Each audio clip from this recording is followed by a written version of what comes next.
Meanwhile, they survived a natural disaster, but are some Hurricane Katrina survivors now at risk from man-made dangers? We're keeping them honest, and our Sean Calebs is here now with new information about a controversy over FEMA trailers. This involves a little bit of a fight, if you will, between FEMA and the CDC. Right. The allegation is FEMA knew pretty much right after the storm when they started putting trailers, both mobile homes and travel trailers, big difference, down in the Gulf area, and people began moving in them. It became apparent very early on that there was a possibility of formaldehyde poisoning. Now, formaldehyde is an agency that is used, an agent rather, that is used to preserve wood.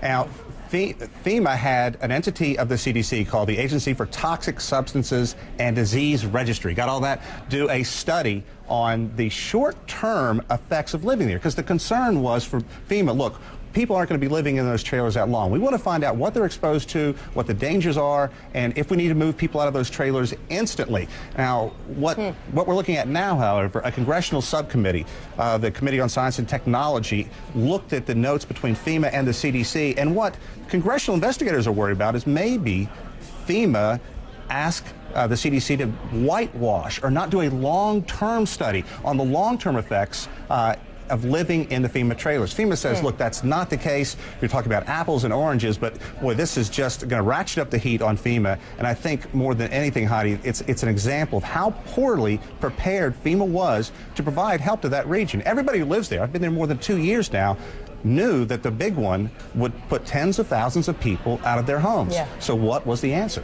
Well, I wonder, because I'm not sure I understand the difference between these travel trailers and the actual FEMA trailers that we had heard so much about, that they had so many of them just sitting around and nobody was really moving into them. That's a great point, because a travel trailer is a thing you've seen people hook up to the back of their truck, take to the lake for a couple of days. People aren't supposed to live in those for 18 months. It's not supposed to happen. So what you had, whole families living in just a few hundred square feet. They were looking at them right now. Can you imagine a whole family living in that? So what happens? The floor buckles, you expose the plywood to people living in there. And what is an agency used to preserve that plywood? Formaldehyde. Also, the roof on something like that is supposed to be caulked periodically. People didn't get a whole lot of advice when they got the FEMA trailer. Here's the best way to take care of the trailer. So that's what we're looking at. Wow. Well, that's a heck of a story. We will continue to follow that one alongside you. Sean Calebs for us this morning.